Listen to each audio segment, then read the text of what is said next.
Hi everyone, in this video I will show you how to fix Android phone not receiving calls. Let's fix it in just a few quick steps.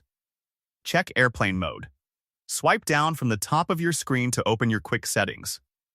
Find the airplane icon. If it's highlighted, tap it once to turn it off. This reconnects your phone to the network instantly. Still no luck? You might have Do Not Disturb on. Make sure it's disabled. Calls will start ringing through again once this is off. Open your phone app, tap the menu, the three lines on the top left, and go to Settings. Select Blocked Numbers. If you see your contact there, tap on it and unblock Start Receiving Their Calls again. Go to Settings, tap Calling Accounts, then select your SIM and tap Call Forwarding. Make sure all forwarding options are switched off so your calls come directly to you. And that's it. In just a minute, your phone should be back to catching every call that matters. Stay connected. Your next important call won't slip by again.